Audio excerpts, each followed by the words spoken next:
A paz do Senhor Jesus, meus irmãos e minhas irmãs. Que Deus abençoe a todos. Estamos aqui hoje para aplicar a segunda lição desse terceiro trimestre de 2023. Peço perdão aos irmãos, pois estou gravando a aula em um dia depois do domingo que a aula foi aplicada, devido, irmãos, a diversas coisas que eu tive que fazer durante essa semana. Tive cultos evangelísticos, tive que atender algumas agendas, tive programa da rádio e atendendo também o meu trabalho, essa questão familiar. Mas estamos aqui hoje, irmão, para aplicar essa aula, né? Cujo tema dessa lição de hoje é o avivamento no Antigo Testamento, lição número 2.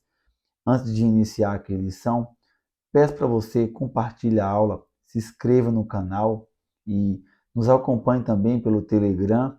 Entre na descrição que vai estar aqui no vídeo, no grupo do Telegram. Nos acompanhe na rádio, todos os sábados na rádio El Shaddai Vida, com o programa Semeando a Palavra de Deus, das 10 da manhã até as 11 da manhã. Entrando aqui, irmãos, nessa lição, cujo nome é O Avivamento no Antigo Testamento, a lição número 2, nós temos o texto áureo, que é Êxodo 34, 10, a parte A, que diz: Então disse, eis que eu faço um concerto. Farei diante de todo o teu povo maravilhas que nunca foram feitas em toda a terra, nem entre gente alguma. A verdade prática é, a Bíblia revela que Deus responde ao seu povo com muitos avivamentos, como respostas a orações e súplicas.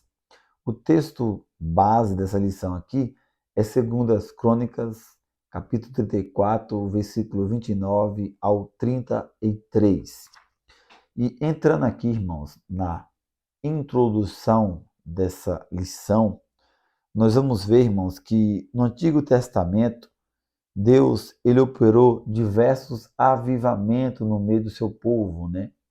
Por diversas vezes, o povo passou por situações onde ali se afastaram de Deus por causa do pecado, por causa da imoralidade, por causa da idolatria.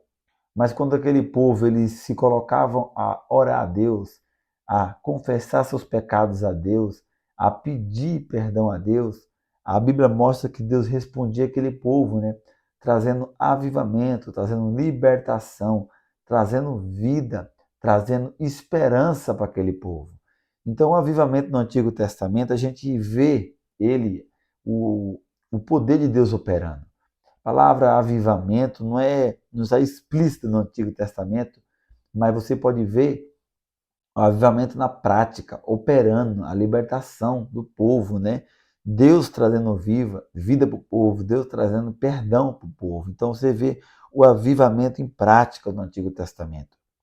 Aqui no primeiro tópico, nós vamos ver o panorama de avivamento no Antigo Testamento.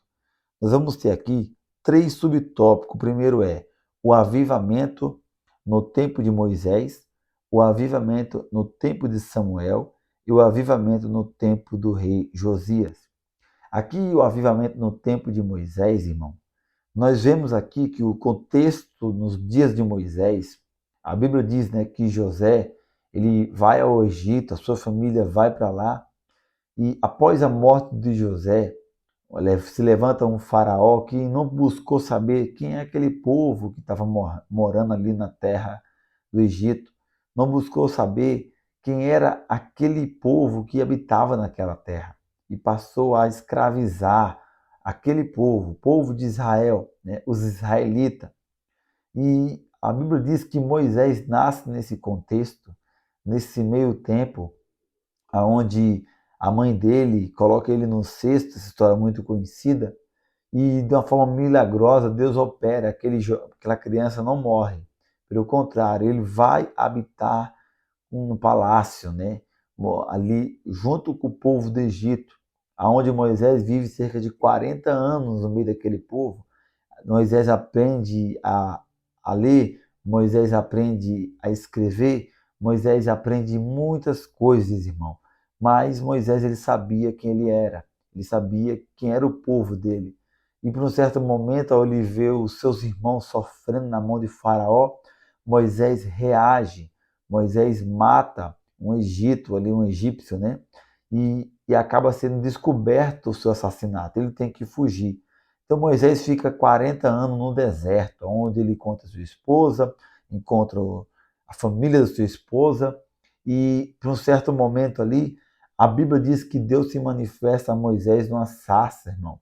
Né? A manifestação de Deus, o poder de Deus, o chamado de Deus para a vida de Moisés, onde Moisés é chamado e é enviado por Deus para libertar o povo do Egito. E aonde ali, irmãos, Deus traz um grande avivamento, com prodígios e com sinais, como aqui nós leu aqui no texto áureo, e Êxodo, né? Deus operou de forma maravilhosa, né? Extraordinária no meio daquele povo.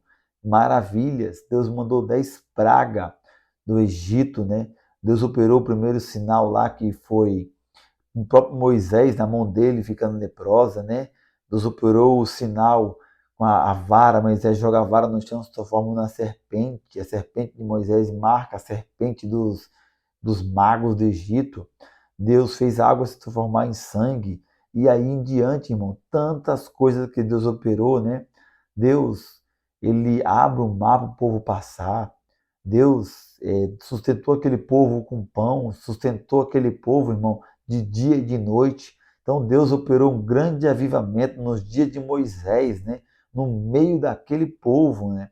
Deus libertou seu povo com mão forte, tirou eles do Egito. E o segundo subtópico aqui, o avivamento no tempo de Samuel, o profeta Samuel, né? Um garoto chamado por Deus, né? E o que chama a atenção, que nos dias de Samuel, a palavra de Deus, irmão, estava quase desaparecendo ali. Eli, cujo era o sumo sacerdote, com seus filhos, irmão, aonde estava levando a palavra de Deus de qualquer jeito, e por um momento ali Deus chama esse garoto. E é muito interessante quando marca o chamado de Samuel, porque a Bíblia diz em 1 Samuel 3, versículo 1 ao 4, e o jovem Samuel serviu ao Senhor perante Eli, e a palavra do Senhor era de muita valia naqueles dias. Não havia visão manifesta. E sucedeu naquele dia que, estando Eli deitado no seu lugar, e os seus olhos começaram a escurecer, pois não podia ver. Estando também Samuel já deitado, antes que a lâmpada de Deus se apagasse no templo do Senhor, onde estava a arca de Deus, o Senhor chamou a Samuel e disse: Eis-me aqui. Você vê, irmãos, que era um tempo que a palavra de Deus, irmão, era de muita valia naqueles dias. Não havia visão manifesta, né? E a lâmpada, né, que era o candelabro, estava quase se apagando. Deus, ele operou, né? Usou aquele jovem ali. Samuel cresce e lidera o povo de Israel, mas você vê que, pela palavra de Deus, que Eli morre, os filhos de Eli morrem, né? Porque não levaram a obra de Deus a sério. E aquele povo ali, ele sofreu um tempo, mas Deus, ele operou através de Samuel, né? Aonde a Bíblia diz, irmão, que pelo momento ali, quando os filisteus levaram a arca embora, o jovem Samuel, irmão, começou a liderar o povo, começou a tomar a frente daquele povo, e aonde levou o povo a orar a Deus, né? Se arrepender dos seus pecados, né?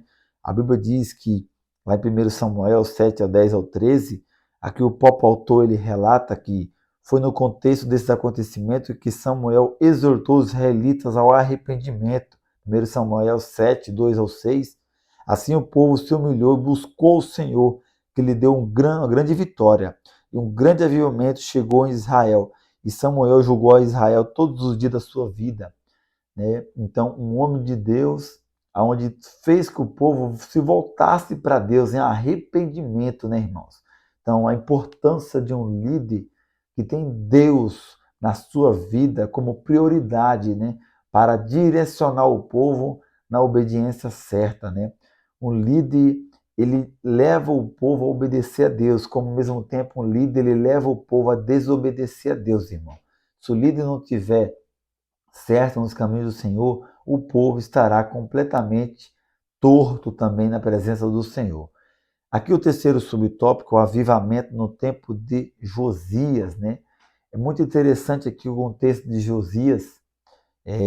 Quero convidar você, se puder, ler completamente essa palavra, né, do rei Josias, que aqui a palavra de Josias também é o texto base, da leitura base aqui dessa aula, né, segundo as Crônicas 34 e também segundo as Crônicas 33, onde você vê o contexto, né? Esse homem Josias, rei Josias, o seu avô e o seu pai, ambos não seguiram os caminhos do Senhor. Ambos pecaram, foram para a idolatria, foram para o ocultismo, né? O seu avô, irmãos, que foi Manassés, né? Ele matou seu próprio filho ao fogo, né? Mas no final da sua vida foi perdoado por Deus. Mas esse rei Josias, o jovem Josias, ele cresceu num cenário, irmão, de apostasia, num cenário de pecado, de erro, de imoralidade, de afastamento da palavra de Deus. Mas o que chama a atenção é que durante o reinado do rei Josias, a Bíblia relata que numa reforma do templo, irmão, né, onde estava o escrivão Sanfã ali, juntamente com o sacerdote, irmão, eles encontraram o livro da lei, né, para você ver como o povo estava afastado da presença do Senhor. O livro da lei, segundo alguns dizem que são os 5 primeiros livros da Bíblia, né, ou o livro de Deuteronômio, estava perdido, irmão. O povo não estava mais ligando para a palavra de Deus. A Bíblia estava esquecida naquele tempo. Mas ao escrivão Sanfã, ao levar o livro da lei ali para o rei Josias, e aí ele fazer a leitura para o rei Josias se depara com as palavras da Bíblia, da Sagrada Escritura, e confrontou ele, né? A palavra de Deus mostrou para ele que ele estava errado. Ele viu que a sua adoração, a forma que o reino estava sendo conduzido, a forma que era a adoração, a forma do culto, as coisas que estavam sendo praticadas no seu reino não estava conforme a palavra de Deus. E o rei Josias, irmão, assenta no seu coração a buscar a presença de Deus, a buscar o que Deus queria falar para ele. E ali ele enviou uma caravana de homens à casa de uma mulher, uma profetisa, para buscar a resposta de Deus. E aonde Deus, irmão, manda responder a ele que Deus estaria com ele durante todo o seu reinado, e o que Deus iria trazer de castigo para disciplinar o povo não seria durante o reinado de Josias. Irmãos, e teve um grande avivamento, né? Onde Josias ele tirou os altares para falsos deuses, acabou com a prostituição cultual que tinha, acabou com toda a falsa adoração e trouxe a verdadeira adoração para o meio do povo. Teve um avivamento ali. Aqui agora no segundo tópico, cujo tema é confissão de pecado e retorno à palavra de Deus, aqui nesse segundo tópico nós vamos ver, irmãos, que no avivamento existem 3 elementos importantes, né? Que é o chamado à confissão de pecados e o ensino. Aqui nesse segundo tópico, vamos ter como base Neemias, irmãos. Primeiro subtópico aqui, o chamado de Neemias, né? Neemias, a Bíblia vai dizer, irmãos, que Neemias ele viveu num cenário pós-exílio, né? Neemias, irmão, ele foi responsável pela terceira caravana de pessoas para ir reconstruir Jerusalém, né? A primeira caravana aconteceu, irmãos, para Zorobabel, que ele liderou o primeiro retorno a Jerusalém. A segunda foi Esdras, a terceira foi Neemias, irmão. E Neemias, como ele mesmo relata, Neemias capítulo 1 aqui, versículo 1, a Bíblia diz que as palavras de Neemias, filho de Acalias, e sucedeu no mês de Quisleu, no ano 20º, estando eu em Suzã, a fortaleza, que veio Anani, um de meus irmãos, ele e alguns de Judá, e perguntou pelos judeus que escaparam, que restaram do cativeiro acerca de Jerusalém.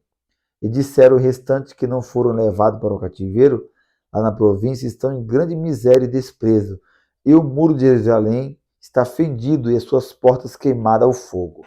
Quando Neemias, irmão, ele escuta essa notícia, isso abala ele.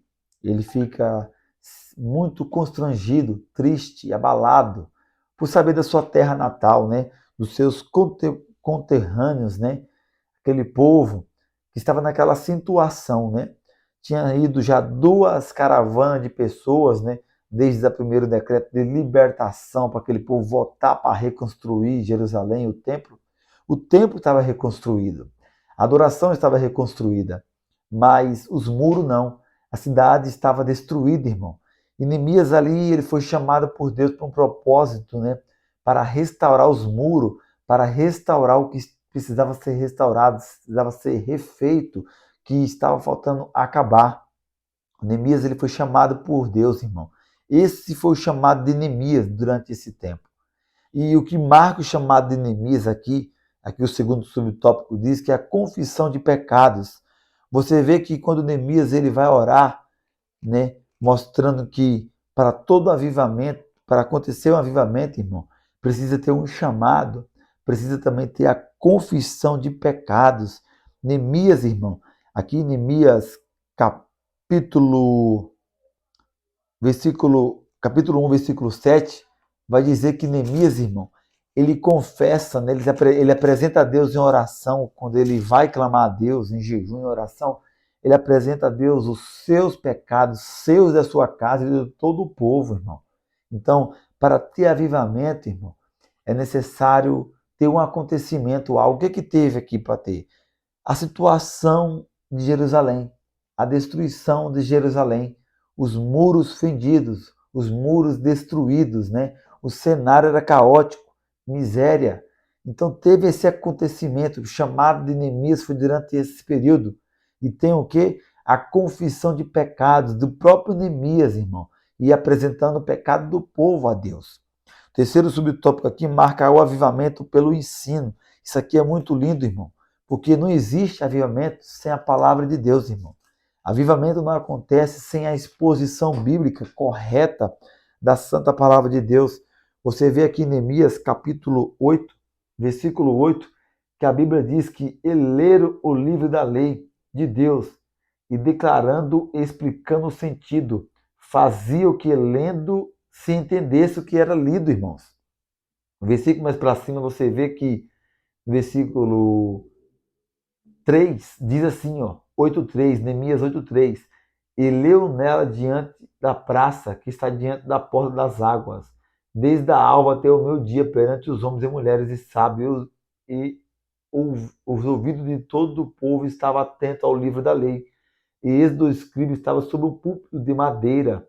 Então você vê, irmãos, que foi lido por um longo período o livro da lei, num ponto onde o povo estava com atenção para ouvir o livro, a palavra de Deus, o povo estava atento a ouvir a palavra e foi lido e explicada a palavra de Deus.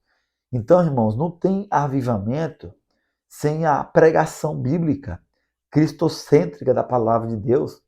A Bíblia tem que ser lida, explicada e aplicada. Infelizmente, hoje, irmão, a Bíblia não é mais lida dessa forma e nem é aplicada dessa forma. Hoje, se lê um texto bíblico e o pregador nunca mais volta para o texto bíblico. Hoje, tem diversas coisas ocupando um lugar da palavra de Deus na igreja. E isso é muito errado, irmão. A palavra de Deus é através da palavra que tem avivamento, é através da palavra que tem libertação, que tem cura. É através da palavra. A palavra é o mais importante, irmão.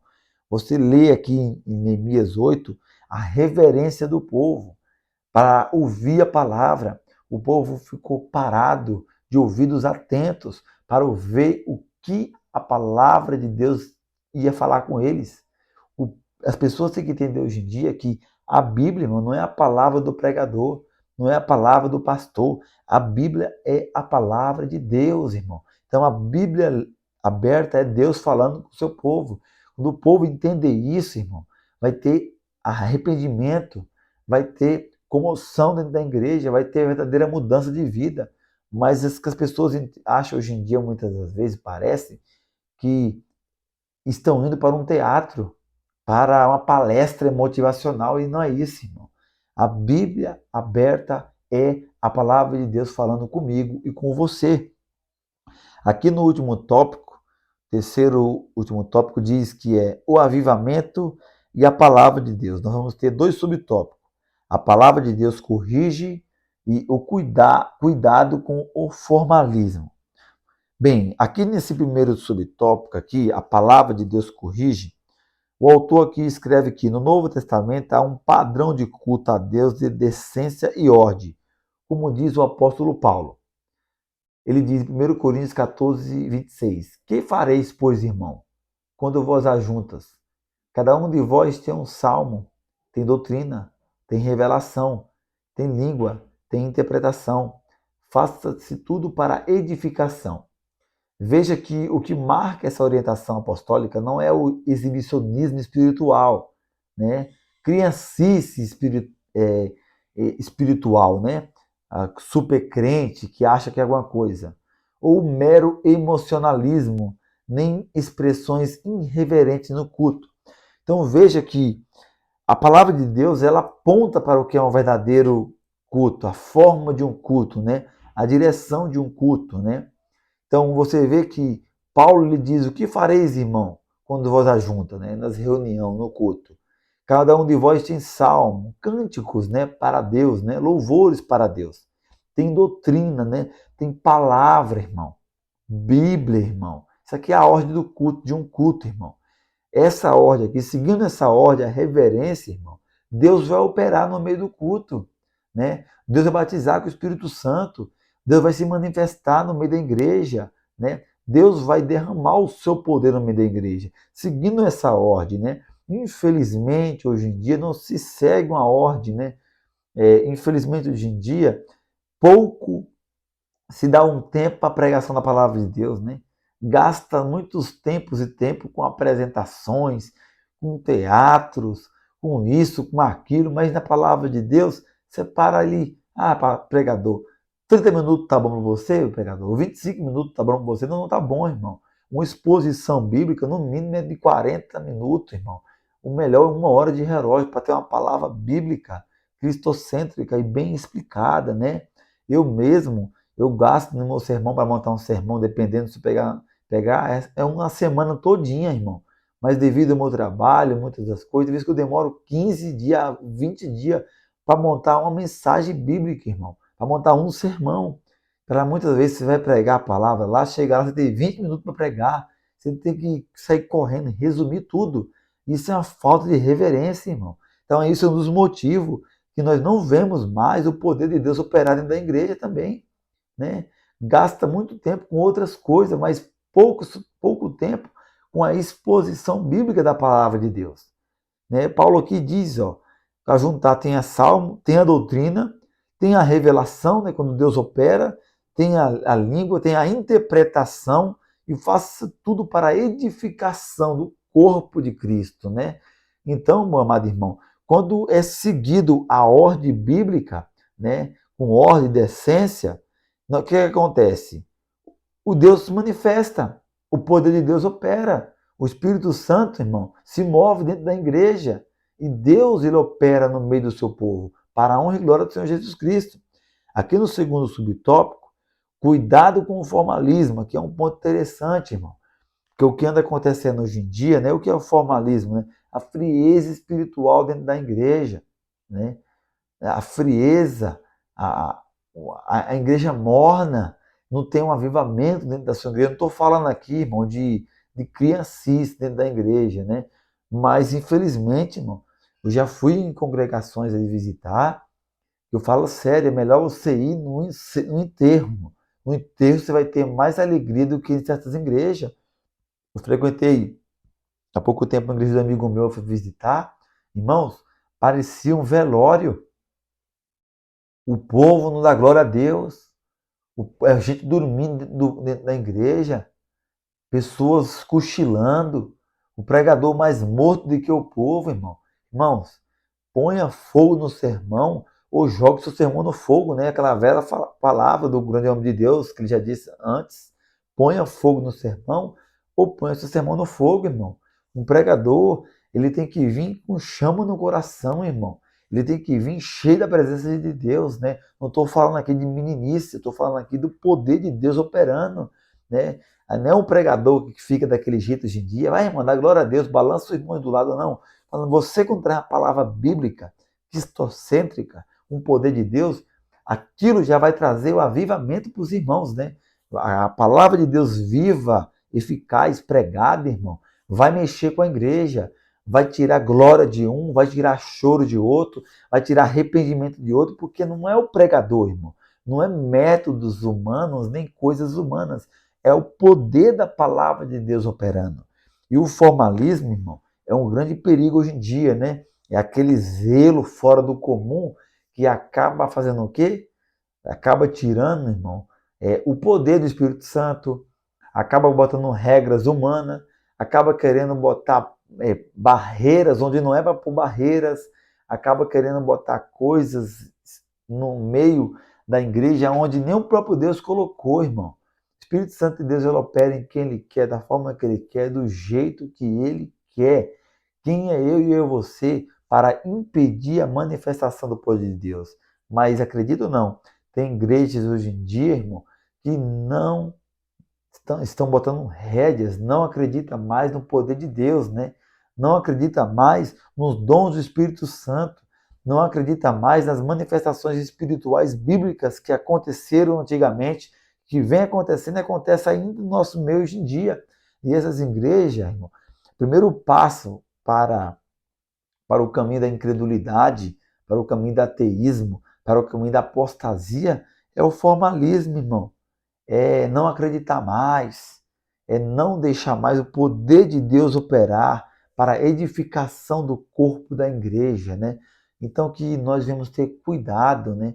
Nós devemos saber interpretar o que é Deus e o que não é Deus. Nós vamos pedir para Deus o dom do discernimento espiritual, que o poder de Deus se manifeste nas nossas reuniões, nas nossas congregações, através das ministrações, através dos louvores, através de tudo, que tudo seja para a honra e glória do nosso Senhor Jesus Cristo, né?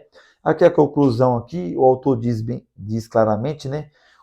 Os avivamentos no Antigo Testamento sempre vieram como resposta ao quebrantamento espiritual e às orações do povo de Deus. Isso se dava sempre diante de uma situação de calamidade ou de decadência espiritual e moral.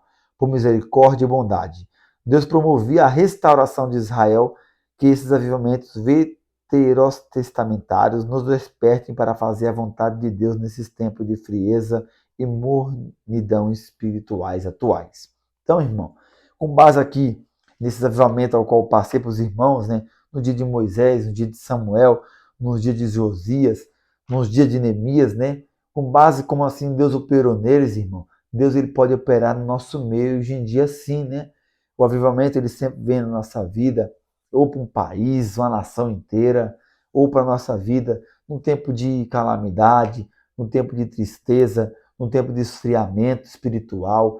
Basta o povo de Deus clamar a Deus com reverência, com temor, confessando os pecados e pedindo pelo seu poder que o nosso Deus se manifesta para trazer vida, para trazer avivamento, irmão, para aqueles que estavam mortos, irmão, para trazer uma direção verdadeira e única que só o nosso Deus pode trazer, irmãos. E nosso Deus ele traz vida, irmão. Nosso Deus ele traz poder. Nosso Deus ele traz caminho, irmãos, né? E é como um livro de Jó diz, né? Uma árvore cortada ao cheiro das águas, né, irmão? Ainda tem vida, irmão, tem vida. Se nós respiramos, tem vida ainda. Então eu peço a você, ore para as pessoas que você conhece, que já estiveram tão avivadas na presença de Deus, mas pela circunstância ou pela artimanha do maligno, hoje estão frias, estão mornas, irmão. Ore para que Deus venha avivá-los.